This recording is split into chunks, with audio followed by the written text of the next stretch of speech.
12 வயசுக்கு வாசலில் ஸ்கிப்பிங் ஆடின்னு இருக்கோம். குடுகுடுன்னு அக்கா ஓடி வந்து என்னடி இது வாடி அப்படின்னு சொல்கிறா. அப்புறம் அம்மா நம்மளை என்னமோ உள்ள அழைச்சின்னு போகிறா, தலையை தண்ணி கொட்டுறா, மஞ்சள் தேய்க்கிறா, பூவை வைக்கிறா, காய வைக்கிறா, கும்மி கொட்டுறா. என்னாவது ஒன்றும் புரியாமல் நம்ம திணறோம். இதான் நீ ஏஜ் அட்டன் பண்ணிக்க அப்படின்னு நமக்கு அப்புறம் அதுக்கு விளக்குறை கொடுக்குற. சரி, அன்றைக்கி ஒரு நாளாக ஒழிஞ்சு போட்டாக்கன்னு பார்த்தா அது மாதம் மாதம் வந்து நம்ம மன உறுதியை குலைக்க பார்க்குறது. அப்போது அம்மாலாம் என்ன சொல்கிறா, அக்காலாம் சொல்கிறா, இதெல்லாம் சகஜம், இப்படிதான் இருக்கும் அப்படின்னு சொல்கிறா இல்லையா. அப்புறம் அதை தாண்டி போனதுக்கப்புறம் மேரேஜ், பிள்ளைப்பிறவு, இப்படிலாம் பெண்கள் உடம்பில் வந்து மாறுதல்கள் வந்துட்டே இருக்குது இல்லையா. இதையெல்லாம் நம்ம எப்படி கடந்து வந்தோமோ அதை போல் நம்ம மெனோபாஸையும் நம்ம கடந்து வரணும். இந்த மாறுதல் மாதிரி தான் ஒரு மாறுதல் தான் மெனோபாஸ் அப்படிங்கிறது. மாதவிடாய் எப்படி வந்ததோ அந்த மாதிரிக்க மாதவிடாய் மாதவிடாய் நிற்கிறதுக்கான அறிகுறிகள் அது சிலது காட்டும். அதுவும் இயற்கையான ஒரு விஷயந்தான் அப்படிங்கிறத நம்ம மனசில் முதல்ல நம்ம தெரிஞ்சுட்டோன்னா நம்ம அதை பற்றி பயப்பட மாட்டோம். இந்தந்த விஷயத்துக்கு இப்படி இப்படி இருக்கணும், இந்தந்த சமயத்தில் இப்படி இப்படி இருக்கணும் தெரிஞ்சுட்டோம்னா நம்ம பயப்பட மாட்டோம். புலியை விட கிளி தான் பெருசுன்னு விட அந்த மாதிரியா புலி வந்தால் கூட மரத்தில் சாடிடுவா நம்முடைய அந்த காலத்து பெண்கள்லாம். மரமாக அந்த புலி அடிச்சுது இல்லை, அவளோட உறுதி தானே. அந்த மாதிரிக்கா மனசில் நம்ம உறுதியோடு இருக்கணும். எப்பப்போ நம்மளை உறுதிப்படுத்தின்னு இருக்கிறது யாராவது நம்ம பக்கத்தில் உட்காந்து இருக்க முடியுமா? அதனால் யாராவது நம்மளை தூக்கி விடணும் அப்படின்னு நம்ம நினைக்கக்கூடாது. இது ஒரு ஸ்டேஜ், இதை கடந்து போகணும், அவ்வளோதான். அப்படி நம்மளும் கொஞ்சம் உறுதியாக இருந்தோம்னா நம்ம குடும்பத்தில் இருக்கிற குழந்தைகளும் கணவன் உறவுகளும் நமக்கு கொஞ்சம் ஒரு ஆதரவாக இருந்தாங்கன்னா நம்ம இதை கிராஸ் பண்ணி ஈஸியாக வெளியில் வந்துடும். இந்த மெனோபாஸ் டயத்தில் நமக்கு என்னென்ன தான் உடம்புல பிரச்சனைகள் வரும், எல்லாருக்கும் எல்லா பிரச்சனையும் வரணும் அப்படின்றது தான் இல்லை. இது ஒரு பூதாகாரமான விஷயமாக நினைக்க வேண்டிய அவசியமும் இல்லை. 170% பெண்களுக்கு இது கொஞ்சம் கஷ்டம்தான். பாக்கி 30% பெண்களுக்கு ஒன்றும் பிரச்சனைகள் இல்லாத அது மட்டும் கதையும் தாண்டின்னு போயிடுவா. அதனால் பிரச்சனைகள்லாம் என்ன வரும், அப்போ நம்ம எப்படி நடந்துக்கணும் அப்படிங்கிறத நம்ம தெரிஞ்சு விட்டோம்னா நம்ம தைரியமாகவே இந்த ஸ்டேஜை கடந்து வந்துடுவோம் இல்லையா. அதனால் பெண்களே யாரும் முதல்ல கவலைப்பட வேண்டாம். கவலைப்படுறதை நிறுத்திடுங்க. கவலையெல்லாம் ஒன்றும் கிடையாது, எதுவுமே கவலை கிடையாது. நமக்கு கத்தலை எழுந்திருக்கிச்சியே உடம்பெல்லாம் எரியற மாதிரி, ரொம்ப உஷ்ணமாக இருக்கிற மாதிரி, வேத்து போகிற மாதிரி, இந்த ரொம்ப கோடை வெயில் வேத்து போகுமே அந்த மாதிரி ஒரு எரிச்சலாக இருக்க மாதிரி இருந்ததுன்னா அது ஹாட் ஃப்ளாஷ்னு சொல்கிறது வழக்கம். இந்த ஹாட் ஃப்ளாஷ்னு வறுத்து வேத்து போயிட்டு கிடக்கும். கொஞ்சம் முடியாது, கொஞ்சம் படப்படப்பாக வரும். ஏற்றோ நமக்கு என்ன ஆகிடுத்தோ ஏதாகிடுத்தோ இப்படிலாம் ஆறுதே, நம்ம இருக்க போகிறோமா இல்லை செத்துக்கிட்டு போயிடுவோமா என்ன, இப்படிலாம் நம்மளுடைய குற்றயுக்தியை கொனஸ்ட்டை எல்லாம் நம்ம நிறைய கற்பனையெல்லாம் பண்ணிப்போம். அப்படிலாம் எதுவுமே நடக்காது. என்ன அப்படின்னா உடம்பு உஷ்ணத்தை அதிகமாக அடையும். மெனோபாஸில் உடம்பு ரொம்ப உஷ்ணத்தை அதிகமாக அடையும். கத்தலை என்னொன்னே சில்லுன்னு இருந்தேன்னா தலையோட காலோட நான் தண்ணி கொட்டினேன்னா குளிச்சுறது கூட உடம்புக்கு நல்ல ஒரு ஃப்ரெஷ்ஷாக இருக்கும். சில்லுன்னு காற்றடிக்க ஃபேன் காற்று கீழே அந்த உட்காந்துக்கிறது நல்லாயிருக்கும். குடுகுடுன்னு ஓடி போய் காப்பி டீ கஞ்சினா சூடாலாம் எதையுமே குடிக்க வேண்டாம். காப்பி டீ இதெல்லாம் விட்டுறதே நிஜமாகவே நல்லது. ஏன்னா இந்த பால் பண்டங்கள், இந்த சூடான பண்டங்கள்லாம் இந்த ஸ்டேஜில் அவங்க ரொம்ப ஒத்துக்காது. குடிக்கணும் போல இருந்தால் மத்தியானத்தில் கொஞ்சம் போகிறோம் குடிச்சிக்கலாம். நாம் என்ன பண்ணலாம் அப்படின்னாக்க இந்த ஹாட் ஃப்ளாஷ் இது சாதாரணமான விஷயம் அப்படிங்கிறது நம்ம தெரிஞ்சுட்டு நல்ல ஆரஞ்சு ஜூஸ், எலுமிச்சம்பழ ஜூஸு, சிட்ரஸ் பழங்கள் இந்த மாதிரித்த கொஞ்சம் காற்றால் விளையலாம் சில்லுன்னு. அதாவது ஹாட்டாக போனால் நம்ம என்ன நம்மளை கூல் பண்ணிக்க வேண்டாமா, கூல் பண்ணிக்கக்கூடிய சமாச்சாரங்களை நம்ம காற்றால் விளையில கொஞ்சம் எடுத்துக்கலாம். நல்ல சத்துள்ள நல்ல நட்ஸு, பருப்புகள், அடை, இந்த மாதிரியான நல்ல ஒரு உணவுகளை கத்தலை நம்ம உணவாக சாப்பிட்டுக்கலாம். மனசில் என்னடா இது எப்போ பார்த்தாலும் நம்மளுக்கு உடம்பே முடியல, யாரும் நம்மளை கவனிக்க மாட்டேன்றாலே அப்படின்னலாம் நம்ம நினைக்கக்கூடாது. ஏன்னா நம்மளுக்கு உடம்பு முடியலைங்கிறது நம்ம மட்டும்தான் உணர்வோம், மற்ற இருக்கிறவர்களுக்கெல்லாம் உணர தெரியாது. ஒருவேளை கணவன் ரொம்ப அந்யோன்யமாக இருந்தால் என்னடியம்மா என்ன பண்ணுறது, முடியலையா, சரி நகர் நான் அரிசி கலரில் கலட்டுமா, நான் தோசையை குத்துட்டோமான்னு ஓடி வருவாள். அப்படி தெரிஞ்சுக்கிறதுக்கு முடியாதவளாக அவளுக்கு நம்ம சொல்லலாம், இல்லைங்க கொஞ்சம் எனக்கு கொஞ்சம் ஹெல்ப் பண்ணுங்க, எனக்கு கொஞ்சம் முடியல அப்படி சொன்னால் அவள் நமக்கு செய்வாள். அதை விட்டு நம்மளே மாங்கன்னு பண்ணிவிட்டு ரொம்ப முடியாமல் போச்சா ஓன்னு ஒரு சத்தம் போட்டோம்னா யாருக்கு எதுவுமே புரியாது. அந்த மாதிரியே நம்ம கொண்டு வச்சுக்கக்கூடாது. நம்ம பசி, நம்ம தாகம், நம்மளுடைய மனசு எல்லாத்தையும் நம்மளே கொஞ்சம் கொஞ்சமாக நம்ம நிதானத்துக்கு நம்ம கொண்டு வந்துக்கணும். கூட இருக்கிறவளும் பாசமாகவும் ஆசையாகவும் நம்ம அப்படி கேட்குறவளவும் அமைஞ்சதுன்னா அது பெரிய கொடுப்பட, அது கடவுளுடைய பெரிய அனுகிரகம்.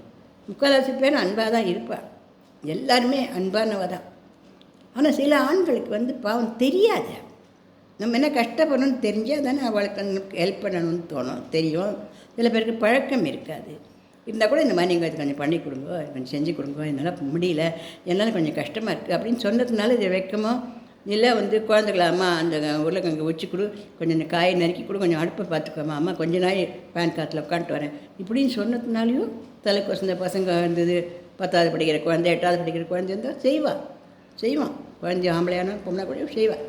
அவர்கிட்ட நம்ம ஹெல்ப்பை தாராளமாக கேட்கலாம். நம்ம குழந்தைகள் நம்ம ஆம்பளையாக தானே, அதனால் கேட்கலாம். வயசான மாமியார் இல்லை அம்மா இருந்தாலும்னா நிச்சயமாக இந்த ஸ்டேஜ் அவள் புரிஞ்சுட்டு நகரடி நானும் கொஞ்சம் பார்க்குறப்ப உட்கார் அப்படின்னு சொல்லுவாள். இது எல்லாத்தையும் நம்ம பயன்படுத்திக்கலாம். அதனால் நம்ம எதுவும் நமக்கு வந்துட்டாக்கும் அப்படின்னு பயப்பட வேண்டிய அவசியம் இல்லை. நல்லா சில்லுன்னு இளநீர் குடிக்கிறது, நம்ம உடம்பு கூல் பண்ணிக்கக்கூடியதுக்காக நம்ம பண்ணிக்கிறோம். ஏதோ எழுந்து போயிட்ட மாதிரி, ஏதோ எல்லாம் முடிஞ்சு போயிட்ட மாதிரிலாம் நமக்கு தோணிட்டு கிடக்கும். அதெல்லாம் போய் எதையுமே இழைக்கலை. நம்ம உடம்பு எப்போவுமே ஆரோக்கியமாக தான் இருக்குது. இது அதிகமான சூட்டுனால அதிகமான வயிற்று வலி, கீத்து வலி, கொஞ்சம் கை கால் வலி, சோர்வு, இதுக்கு மேலே அங்கே அரிக்குது இங்கே அரிக்குது, ஒன்றுக்கு போயிட்டே இருக்கணும் போல் இருக்குது. சில சமயம் இந்த தடன்னு யூரின் உள்பா வழியாக கிடக்கடான்னு அவசரமாக போகிறதுக்குள்ளேயுமே வந்துடுது. இதெல்லாம் பார்த்து பயந்து மிரண்டு போவோம், ஐயோ நமக்கு என்னமோ ஆகிட்டு போல. அதெல்லாம் பயப்பட வேண்டாம், அது பயப்பட வேண்டிய அவசியம் இல்லை. இது எல்லாமே நார்மலானது, இது எல்லாமே இயற்கையானது தான். ஆனால் நம்ம நிறைய தண்ணி குடிக்கணும். ஒன்றுக்கு போகிறதுக்கு பயந்து தண்ணி குடிக்காமல் இருக்கணும், நிறைய தண்ணி குடிக்கணும். லெமன் ஜூஸ் நிறைய குடிக்கணும். முட்டு வலி கிட்டி வலியெலாம் இருந்ததுன்னா ஏதாவது பிண்ட தைலம் இந்த மாதிரி தைலங்களை போட்டு கொஞ்சம் தடவில கொஞ்சம் நேரம் அப்படியே உட்காந்துட்டுருக்கலாம். வெள்ளை வெங்காயம் சாப்பிட்றவளம் தான், வெங்காயம் சாப்பிட்றவளம் தான், வெள்ளை வெங்காயத்தை கொஞ்சம் வதக்கி சாப்பாட்டில் கொஞ்சம் சேர்த்து சாப்பிடலாம். ஒரு வாரம் சாப்பிட்ட உடனே வயிறு புஷ்ஷுன்னு பலூன் மாதிரி உபிக்கும். அஜிஜோ எனக்கு என்னமோ ஆகி போச்சு, உடம்பு இவ்வளோ பசி உப்பி போட்டு, மாறு அடிக்க போகிறது, நெஞ்ச வலிக்க போகிறது, படக்க போகிறது, அது கேஸ்ட்ரிட்டிஸ்னால் அப்படி ஆகிறதுங்கிறது நம்ம தெரிஞ்சுட்டு கொஞ்சம் போகிறோம். சீரகத்தை எடுத்து நல்லா பொடி பண்ணி அதை ஒரு ஸ்பூன் வாயில் போட்டு ஒரு டம்ளர் வெந்நீர் சாப்பிட்டாக்க புஷ்ஷுன்னு அப்படியே அந்த கேஸு அந்த வயிறு புஷ்ஷுன்னு ஆனது எல்லாம் நல்லா குறைஞ்சி கொஞ்சம் நார்மலுக்கு அது வரும். கொஞ்சம் மலச்சிக்கல் இலச்சிக்கலாக இருந்தால் வாழைப்பழம் இழப்பழம், நிறைய காய்கறிகள், நிறைய பழங்கள். ஆம்பளையனுக்கு காய் வேணும், குழந்தைக்கு காய் வேணும், பேரனுக்கு பீட்ரூட் வேணும்னு நினச்சிக்கிறவா நம்ம உடம்புக்கு கொஞ்சம் ஏதோ ஒன்று வேணும் போல் இருக்குது அப்படிங்க நம்மளும் கொஞ்சம் அதில் கொஞ்சம் பொண்ணு எடுத்து வச்சுட்டு சாப்பிடணும். காய்கறிகள், பழங்கள், கீரை. ஒரு நாளைக்கு ஒரு கட்டு கீரை பண்ணினா 10 பேர் சாப்பிடக்கூடாது. அந்த ஒரு கட்டு கீரையை நாம்ளே கூட சாப்பிடலாம். நல்லா குழைய நல்லா வச்சு துளி உண்டு பயத்தம்பட்டு போட்டு அது உணவாகவே சாப்பிடலாம். வெறுமே சோறு, நிறைய சர்க்கரை, நிறைய காப்பி, டீ என்னமோ போல் வருது அப்படியே கிருன்னு மயக்கமாக சூடாக ஒரு கப் காஃபி சாப்பிட்றேன் அந்த மாதிரிலாம் நம்ம போயிடக்கூடாது. நல்லா சாப்பிடணும்.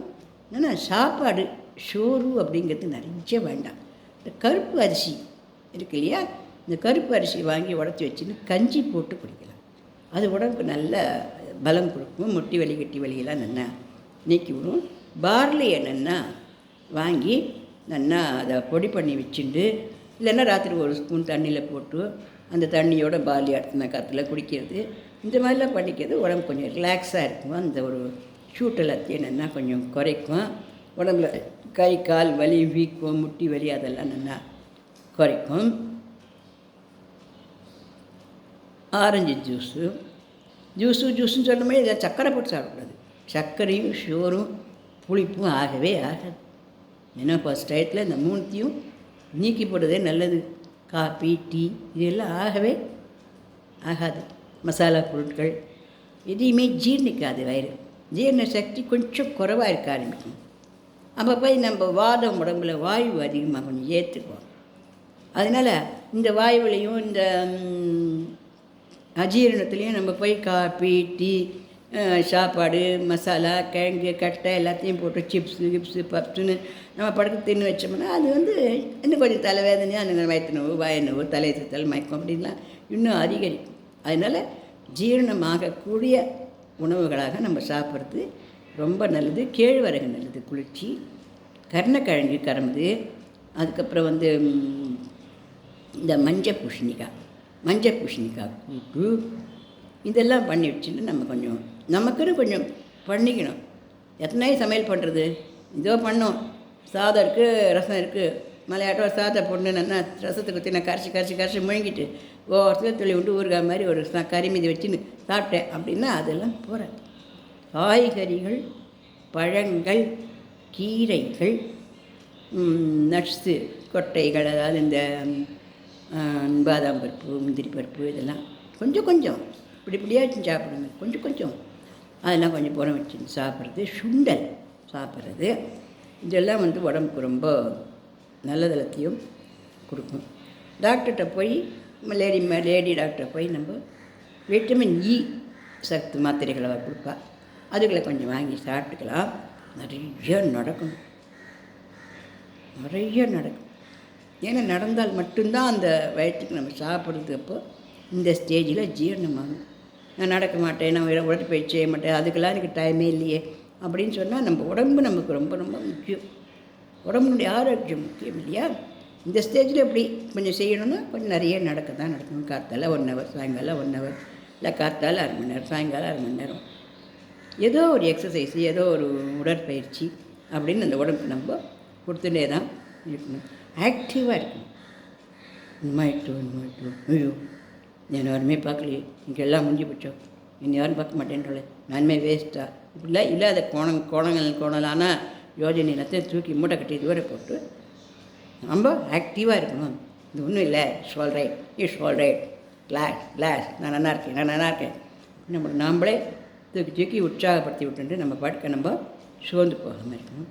பூங்கா, பீச்சு இங்கெல்லாம் நம்ம குழந்தைகளை அழைச்சிட்டோ இல்லை ஹஸ்பண்டோடையோ இப்படி கொஞ்சம் நாங்கள்லாம் நடக்கிறதுக்கு நிறைய இடம் இருக்கும். கொஞ்சம் காற்றடிச்சே இருக்கும், கொஞ்சம் சில்லுன்னு காற்று போடும் உடம்புல. இதெல்லாம் உடம்புக்கு ரொம்ப நல்லதை கொடுக்கும். உணவில் கட்டுப்பாடு வச்சுட்டு நம்மளுக்கு ஒன்றுமில்லை, இதை கிராஸ் பண்ணிடலாம் அப்படிங்கிற மனசில் தெம்பியை வச்சுட்டு நம்மளுக்கு பிடிச்ச பாட்டு, கதை இதெல்லாம் கொஞ்சம் நம்ம கேட்டுண்டு குழந்தைகள் குட்டிகளோட கொஞ்சம் இப்படி விளையாடிண்டு இப்படி ரொம்ப ஜாலியாக நம்ம மனசை வச்சுட்டு இருந்தோம்னா இந்த மெனோபாஸ் டயத்தை சாதாரணமாகவே கடந்து போயிடலாம். ஏன்னா இந்த டயத்துக்கு வரக்கூடிய இதுகளெல்லாம் பட நெஞ்சு அடிச்சுட்டு தான் உடனே நம்ம நினச்சிடுவோம், அழகோ ஹார்ட் அட்டாக்காக நினச்சிடுவோம் இல்லையா? பால்பிட்டேஷன் வரலாம், படன்னு வரலாம், எதுவோ பயமாட்டம் வரலாம்.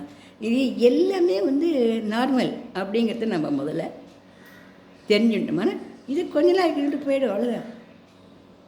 அப்படிங்கிற மனநிலையத்தை நம்ம வச்சுட்டோம்னா கிராஸ் பண்ணி நம்ம போயிடலாம். கால்சியம் சக்தி நிறைய நமக்கு தேவை. முருங்கைக்கீரை, கால்சியம் மாத்திரைகள் ஏதாவது டாக்டர்கள் எழுதி கொடுத்தா அதை கொடுத்து சாப்பிடலாம். கால்சியம் சத்து உடம்புக்கு நிறைய தேவையான விஷயம். அதாவது என்ன அப்படின்னா, வயிற்று ரொம்ப போட்டு ஸ்டஃப் பண்ணவும் கூடாது. அதுக்குன்னு ஒன்றும் வேண்டாம்ப்பா அப்படின்னு விரக்தி அடைஞ்சு எனக்கு முட்டி வலிக்குது, என் தலை வலிக்குது, என் தலையை சுத்தல, நான் ஏற்றுக்க முடியல, நான் சாப்பிட மாட்டேது இப்படி சுட்டின்னு படுத்திருந்தாலும் நம்மளால் இந்த ஸ்டேஜுக்கு சமாளிக்க முடியாது.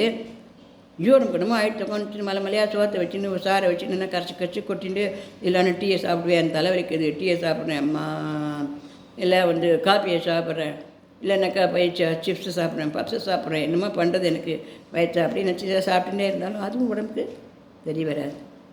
எது ஜீரணம் பண்ணுறதோ அந்த உணவுகளை சாப்பிட்டுட்டு உடம்புக்கு கொஞ்சம் உழைப்பை கொடுத்துட்டு மனசுக்கு கொஞ்சம் ரிலாக்ஸ் பண்ணிவிட்டு அப்படியே மெதுவாக நூல் மேல் நடக்கிற மாதிரி இந்த ஸ்டேஜை நடந்து வந்துட்டோன்னா இப்போ நம்மளை படிக்கிறதுக்கு ஆளே கிடையாது. நம்ம 10 பேர் சொல்லி கொடுத்தோம்.